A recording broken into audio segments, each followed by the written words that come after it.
I thought I should share this story of what happened to me when I came to this country about 14 years ago. My parents contributed their life savings so I could pay coyotes to bring me to the United States. I was an illegal immigrant from a country in South America, and I made a long trek from my country to Arizona. I lived in Arizona for a while trying to find a job, but it was difficult since I couldn't find a legal job that will pay me under the table. Even most of the jobs that were not hiring because of the recent government crackdown in regard to the E-Verify.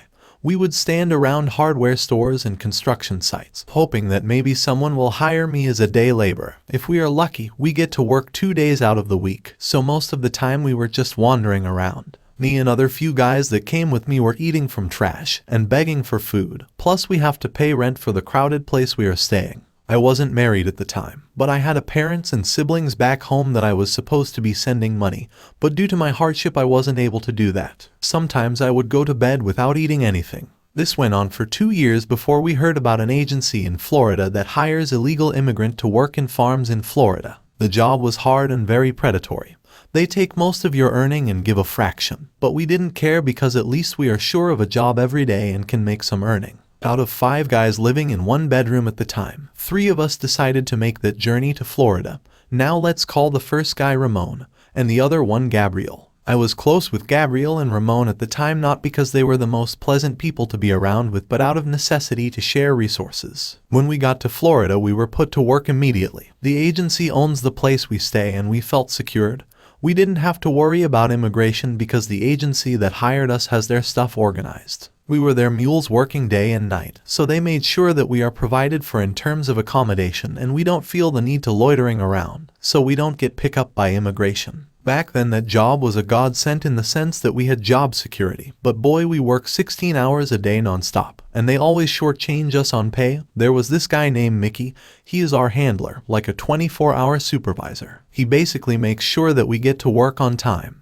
He pays us in cash, makes sure we're doing our job, and fire us if he doesn't like you.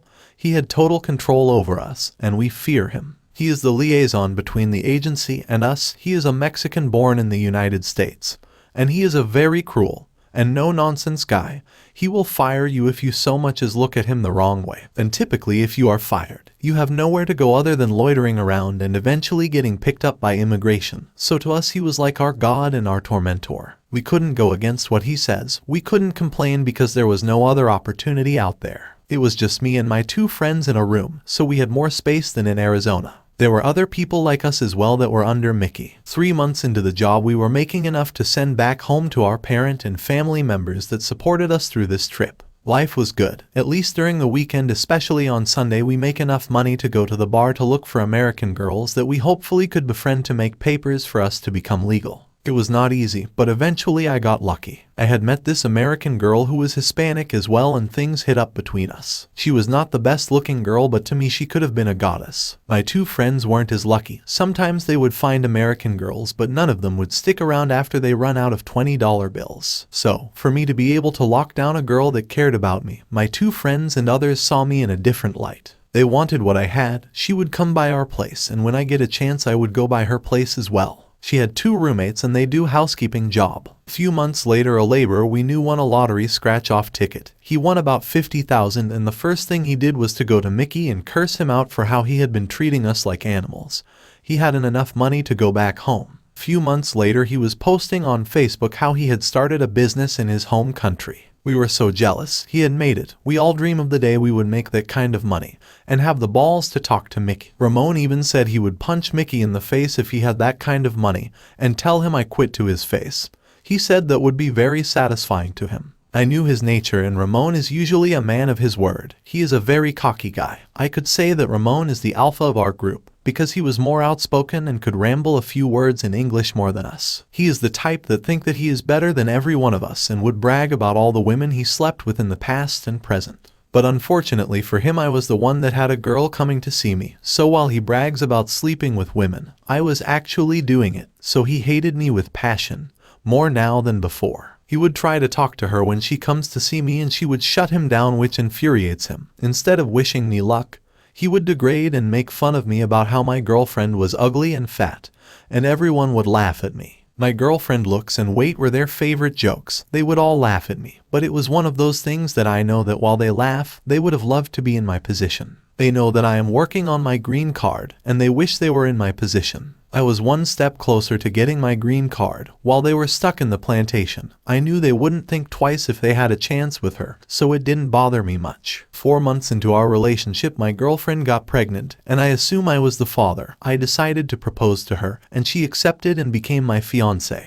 The guys heard that I was going to be a father and soon husband, and their jokes became less and less funny, because while I was moving up in the world, they have been stuck in the same place for almost a year by then. My condition financially wasn't any better, and I was thinking about how expensive it would get with a baby on the way. My now fiancé thought she knew someone that could find a better job that pay under the table, but I just have to be patient. Now back to the guy that won a lottery. Since the other guy won a lottery, we all started wasting money on scratch-off tickets. Some of us became addicts and would spend 100-300 on scratch-off tickets and would win a couple of dollars here and there with no net profit. We were buying lottery tickets almost every day after work. They will hand the money to me and I will walk to the gas station to buy some scratch-off ticket. One day I heard a rumor from another camp that Ramon banged my fiancé. I thought it was just one of his bragging antics, but the source told me that they went to a bar and he was showing them private pictures of her. I couldn't believe it. I wanted to confront him about the lie and stand up to him, but that would cause us to fight, and I may get fired and eventually end up in the street and be picked up. So I didn't want to jeopardize my condition all because of a rumor. I decided to endure just like everything else. What makes it more challenging was that I had to see him every day, and I have known this guy for a while,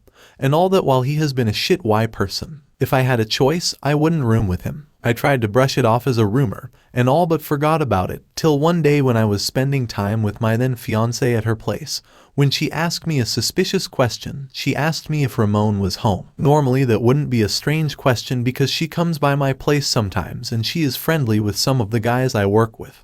But my spider sense was tingling. I started asking myself, why would she be asking about Ramon? I didn't want to confront her or make her upset or do anything that would upset her because she was close to finding me another job that would pay me significantly more, and most importantly, she is the source of my green card. I went back to the original source of the story and asked him to tell me more about what Ramon said, and he seemed sure of it. Also, I confirmed with other people that heard Ramon bragging about sleeping with my fiancé as well. It bothered me so much that I asked Gabriel about it. He didn't admit it, but I could tell by his reaction that he was hiding something. I kind of left it alone, till one day someone sent me a picture of my fiancé, and Ramon having sex, and pictures of her body as well. It was clearly my fiancé, and that was the picture that Ramon has been passing around. Till this day I don't know who sent me those photos. I was sure it was Gabriel, but unfortunately, I wouldn't get to find out because of what happened to Gabriel later. When I saw the pictures, I was devastated and any hope of a real relationship with my fiancé went out the window. I was angry. I was just scared of the future, scared that I will be stuck in this job forever. I was angry at Ramon, and I wanted to get my revenge for jeopardizing my opportunity. I thought about it for a week till I heard about a prank where someone was given a fake scratch-off ticket,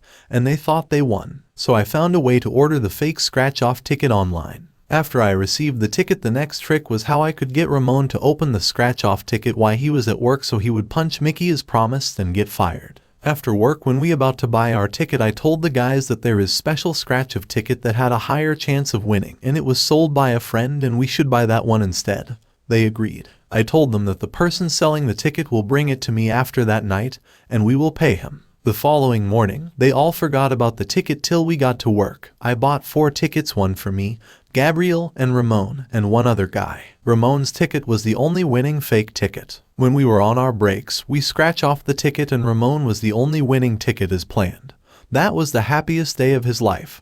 He had won $65,000. As I watched him jump around trying to hold back my laughter, I was the only one that knew, so I maintained my composure, hoping he could punch Mickey as promised. He was so happy that he forgot what he said about doing to Mickey. I reminded him, and sure enough he went to Mickey and called him an effing loser and everything else we all meant to say to Mickey. We were even holding him back because he was so angry. I will be honest, I was quite satisfied by how much he embarrassed Mickey in front of everyone. He accused him of cheating us out of our money and how he had been treating us. He left work to call the toll-free number on the ticket. We couldn't even complete our work that day because everyone except me was still in awe, and I played along. After we were done with work that day, we went home to find Ramon sitting on the front doorsteps looking like his grandmother just died.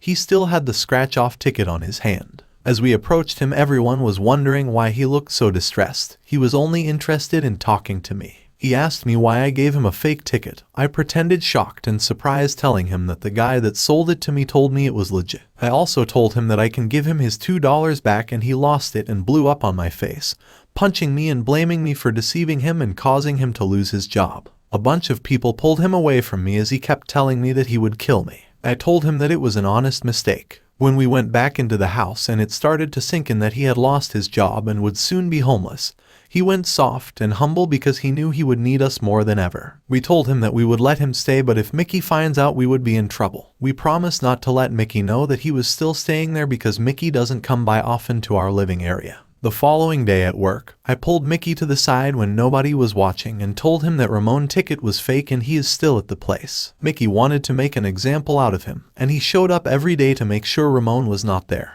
He couldn't afford to go back to Arizona, so he was basically hanging around hardware stores looking for someone to hire him as a day labor. My then fiancé, now my ex-wife, told me that Ramon reached out to her several times, but she blocked his number when he wanted to crash at her place she shared with 2 other roommates. I got married to my fiancé before she gave birth to our son, and I divorced her after I got my 2-year green card. I failed to mention that after Ramon left, I confronted my fiancé, and she confessed everything. She told me that every time she come over to see me, Ramon would be hitting on her. Although she cheated on me during our relationship several times apart from Ramon, I still thanked her for keeping her word and finding me a job taking care of 2 kind elderly white couple at their home. I lived with them, cook for them, and do all their housework for 3 times more than what I was getting paid at the farm in better condition. I worked for them for 4 years, and in those years my English improved enough for me to get an education. She helped me get my papers as well.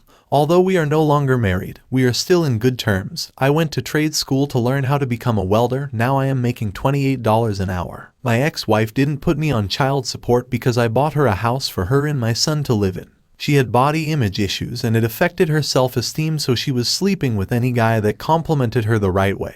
I couldn't stay married to someone like that, but without her I would still be working on the farm. I wanted to get a DNA test on my son to make sure he was mine.